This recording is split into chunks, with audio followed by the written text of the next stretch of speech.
ভাঙড়ের শান্তির জন্য আমরা তৃণমূল কংগ্রেসটা আমরা আরাবুলদার হাত ধরে করেছি, আমার থেকে অনেক সিনিয়র, উনি আগে করেছেন, আমরা পরে করেছি বয়স অনুপাতে। আরাবুলদা আমার থেকে কম করে 14 থেকে 15 বছরের বড়, স্বাভাবিকভাবে উনি পৃথিবীতে আগে এসছেন, আমরা পরে এসেছি।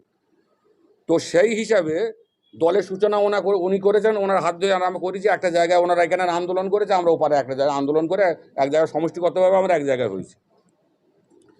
সেই জায়গায় দাঁড়িয়ে 2011 সালে পালাবড় পরিবর্তনের পরে যে ব্যক্তি আমার অফিসে এসে হাত ধরে আমার কাছে বলেছে, কাইজার ভাই আমাকে দলে নাও, না তো আমি মার্ডার হয়ে যাব। তারপরে দলকে বলে, তোয়া সিদ্দিকিকে বলে, মুকুল রায়কে বলে কনভিন্স করে নানা প্রতিবন্ধকতার মাঝখানেও দলে নেবে না বলে একটা বিদ্রোহ তৈরি হওয়াতে সেখান থেকে তারে দলের যাতে ভালো হয়, দলের যাতে সংগঠন তৈরি হয়, সবার সুপারিশ করবে, তাতে হয়তো আমি একটু ভূমিকা পালন করেছিলাম। দলে তাকে নিয়েছিল নভেম্বর মাসে 2011।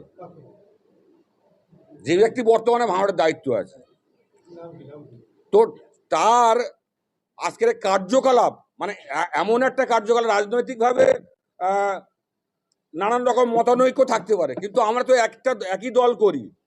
সেখানে শেষ পর্যন্ত আমাদের প্রাণহানির, প্রাণে মারার চেষ্টা করছে। ভাঙড়ের কত মানুষের তোলাবাজের বিরুদ্ধে, খুনির বিরুদ্ধে আমরা ভাঙড়ের মানুষ যারা ফুরপুরাপন্থী মানুষ, ফুরপুরা শরীফকে ছাড়ছে না। ফুরপুরা শরীফ একটা আলাদা সত্তা, আইএসএফ একটা আলাদা সত্তা, ওটাকে গুলিয়ে ফুরপুরা শরীফের নামে কালিমা লিপ্ত করছে। আমি নিজে মেজ হুজুরের হাতে মুরিদান, আমার পরিবার মুরিদান, আরাবুলদা মুরিদান, আপনারা মুসলিম যারা আছে সবাই মুরিদান। তো কি চাইছে কি, যে আমাদের ধর্মস্থানে মানে আঘাত আনছে।